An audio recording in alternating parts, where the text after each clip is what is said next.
שלום לכם, אנחנו בערוץ טוב, אתם מוזמנים לצפות בנו ביוטיוב, כן, תלחצו על הכפתור האדום הזה, ואתם תהיו מנויים אצלנו, ייטב לכל העולם, וגם לנו, גם לכם, ואנחנו בתוכנית הביטחונית של ערוץ טוב, ואורחנו היום הוא איש מאוד מיוחד.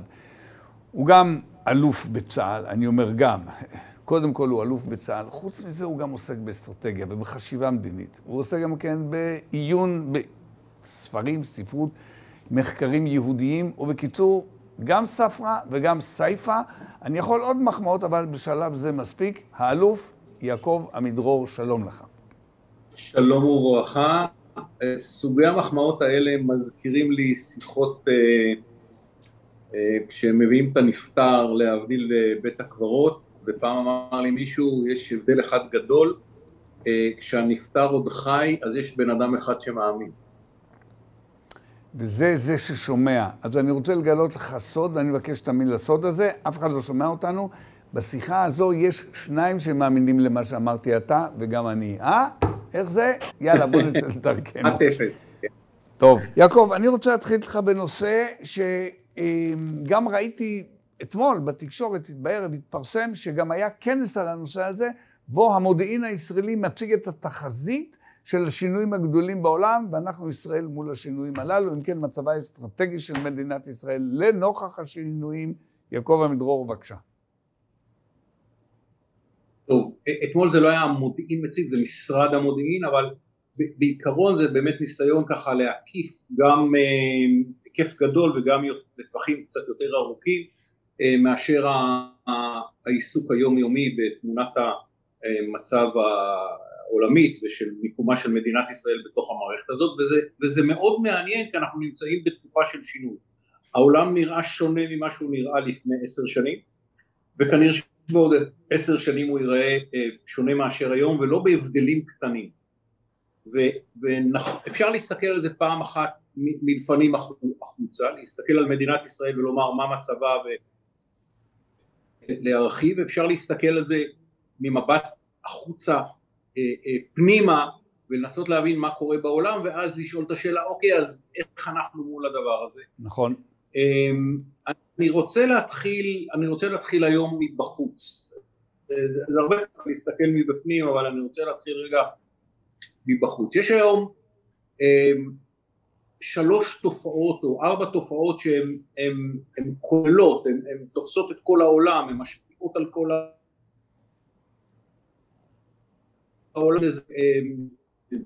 פשוט במקומות שונים, אבל אי אפשר להתעלם מזה משום מקום בעולם. אחד זה במערכת הבינלאומית, מתיחות עצומה בין סין לבין ארצות הברית. ארצות הברית מעצמה החזקה ביותר, היא יצאה העולם אחרי מלחמת העולם השנייה, היא תרמה הרבה מאוד ליציבות שנוצרה אחרי מלחמת העולם השנייה, מהמוסדות הבינלאומיים, בין אם זה נוגע למעורבות שלה בבניין האו"ם, הבנק הבינלאומי, ארגוני הסחר הבינלאומיים, כל מיני מערכות בינלאומיות שמתפקדות ובעצם אפשרו את העולם שבו אנחנו גדלנו. העולם הזה היה לו נקודת שינוי דרסטית, כאשר ברית המועצות התפרקה לפני בערך 30 שנה.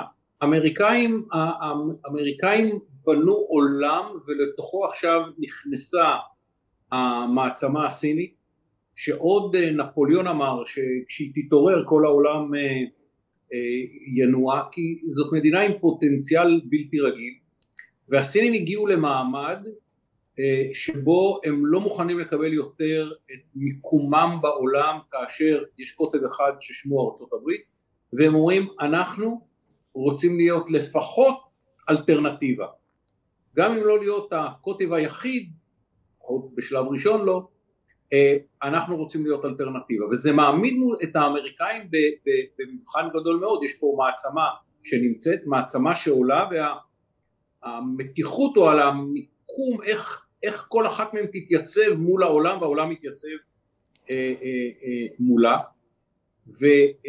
ויצא ספר מאוד מעניין, שכתב אותו מי שעמד בראש בית קנדי סקול, גרהם אליסון, והוא מנתח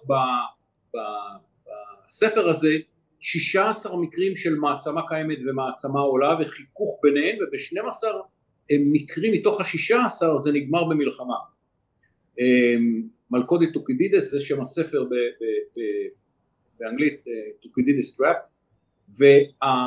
והתוצאה היא מבהילה, כי היום מדובר במלחמה, אם תהיה מלחמה בין שתי המעצמות האלה, זה יכול בקלות להיגמר במלחמה גרעינית, וגם על זה נכתב ספר בארצות הברית, כתב אותו אדמירל אמריקאי, ממוצא יווני אוהד גדול של ישראל, היה מפקד הכוחות האמריקאים באירופה, מפקד נאטו, והוא כתב אותו עם קולונל במרינס, נקרא 2034, ובו מתוארת מלחמה בין סין לבין ארצות הברית, שנגמרת בשימוש בנשק גרעיני, שמי שמתווך בסוף את הפסקת האש, והחזרת העולם למצב של בר קיימא, זאת הודו שהיא המעצמה העולה בצידה של סין, תעבור את סין במספר האוכלוסייה שלה, וברור לעולם שהיא תהיה לה מקום מאוד מאוד מרכזי בעולם שמתרחק.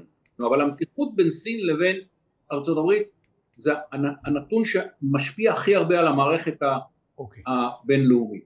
אז הנה מוקד אחד שאנחנו צריכים לשים לב אליו. הלאה, הבא בתור. נכון.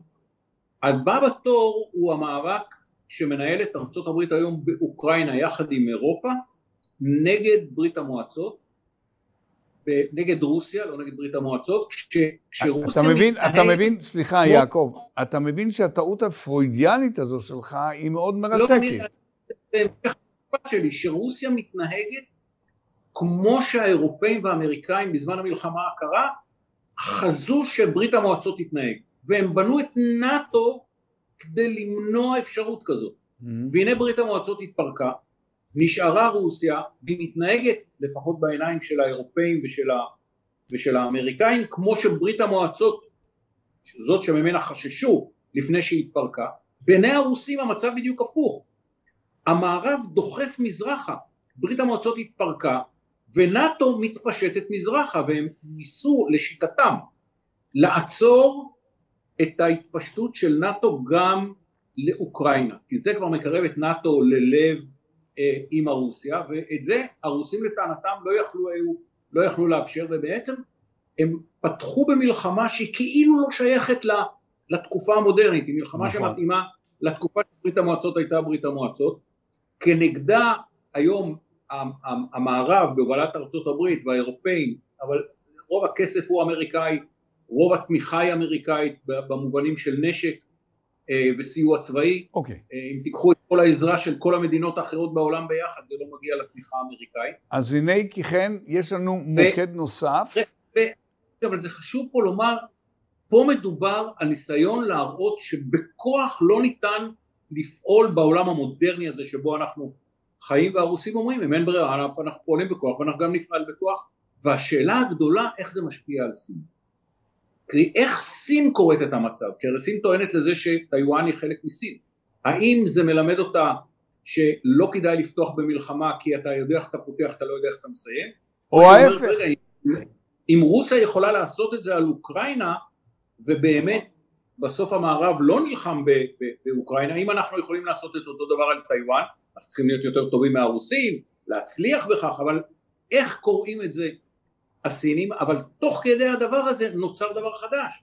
יש איזושהי ברית בין המדינות הלא דמוקרטיות, רוסיה, סין, איראן, צפון קוריאה. צפון קוריאה. צפון קוריאה היא מדינה שאף אחד לא להיות חבר שלה, אבל צפון קוריאה, ומולה עומדות המדינות הדמוקרטיות, ובאמצע מדינות רבות שמשתדלות להישאר בלתי מזוהות. למשל, הצי המצרי הוא חלק מהמאמץ האמריקאי בים האדום. באותה מידה, באותו זמן פחות או יותר שהם מחוברים שם, הם עושים תרגיל עם הצי הרוסי. הודו היא ידידה של רוסיה, היא ידידה של איראן, והיא ידידה של ישראל. והיא לעומת זאת היא בעימות בגבול שלה עם סין. אז יש קבוצה גדולה של מדינות, זה חוזר אפילו כאן למתווה של המלחמה הקרה, תזכור גוש המדינות הבלתי מזוהות, מי יוביל אותו? הודו ומצרים. נכון. הודו ומצרים. אוקיי, אז יעקב. אתה פתאום גם במידה מסוימת הולך אחורה, אבל עכשיו על רקע של הסכסוך הגדול הוא לא קומוניסטים קפיטליסטים, אלא הוא מעצמה עולה, סין, ומעצמה קיימת ארצות הברית, ניסיון להחזיר את השד הרוסי לבקבוק ולומר בתקופה המודרנית אי אפשר להילחם ולא נכון, ומי שילחם כאלה מלחמות ייכשל, ובנייה של איזשהו עולם חדש שבו המאבקים הם על רקע של תרבויות, על פי הספר Clash of Civilizations, המאבק הוא על רקע של תרבות ולא של תפיסת עולם פוליטית בלבד. אוקיי, יעקב, אני רק רוצה להוסיף עוד רכיב אחד לתמונה שככה במשיכת קולמוס הצלחת לתאר את הסוקולום, את היקום כולו, את העולם כולו של ימינו. אני רוצה להכניס עוד רכיב אחד, נגעת בו, אבל בניגוד למאבקים של השנים הגדולות והפורמטיביות, מלחמת העולם עד נפול האימפריה הסובייטית, הפעם אנחנו לאורך הקונפליקט, ונדמה לי יותר מאשר במשבר בין ארצות הברית לבין, בזמן משבר קובה-רוסיה, אנחנו ניצבים קרוב מאוד, נדמה לי ככה, הכל פעמים מבחינת החשש, ללחיצה על כפתור גרעיני. הכל פעמים משתמשים באיום הזה. אז ככה, קודם כל, כנראה שבקובה היינו יותר קרובים ממה שהיה נדמה בזמן האירועים, והיו עוד אירועים בעתיד שבהם העסק רעד.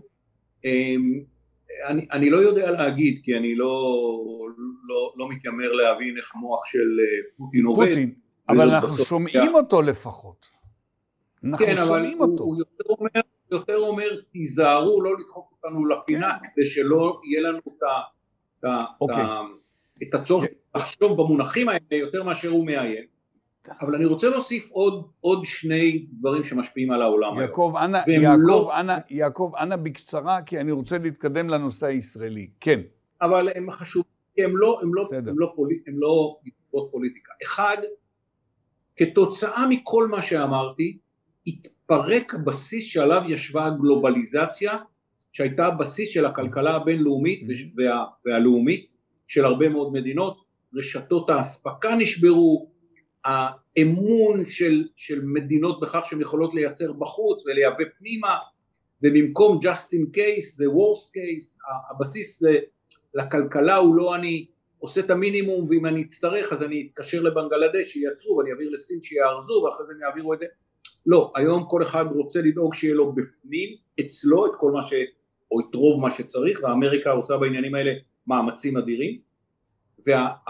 והדבר השני, זה בלי שום קשר לכל מה שאמרתי, עם קשר, האקלים או משבר האקלים משפיע בעולם. במזרח התיכון זה בעל משמעות מאוד גדולה. היום נהרות שהיו בינינו נהרות גדולים, שם באזור עיראק, הפרת, החידקל, היום אין מים, ביצות מתייבשות. אין ספק שהמצב הקשה מבחינת מים שהיה בסוריה, עמד ברקע מלחמת האזרחים לפני למעלה מ10 שנים, והמצב הקשה של חוסר מים במזרח התיכון נמשך, אבל זה לא רק המזרח התיכון, זה משפיע על כל העולם, על הרבה מאוד דברים, מפתיחת נתיב תנועה לספינות בקוטב הצפוני, שמאפשר תנועה באופן שאי אפשר היה בתולדות האנושות המודרנית, עד השפעה על החקלאות בעולם, ועל הביטחון של המדינות, שבאמת יהיה להם מזון בסופו של דבר. אז אי אפשר לקחת... בסדר, אי אפשר לבודד את האלמנטים הללו, נכון? אני רק אוסיף עוד אלמנטון, אני אוסיף עוד אלמנט קטנטן, ולא נתייחס אליו, צריך לקחת בחשבון, שההתייחסות שלך למשבר האקלים, אם כן, למדבור גם של העולם, ולמים שיש במזרח התיכון, והיום אין, שזה גם עתיד להביא בעקבותיו גלי פליטים ומהגרים בכל העולם, שזו בעיה בפני עצמה, ואינני יודע איך אנחנו נתמודד עם זה בבוא המועד, כאשר יצבעו על גבולותינו, כי לנו הרי יש מים. תודה רבה לך, האלוף יעקב עמידרור, תודה לכם שהייתם עמנו, שלום לכם ולהתראות.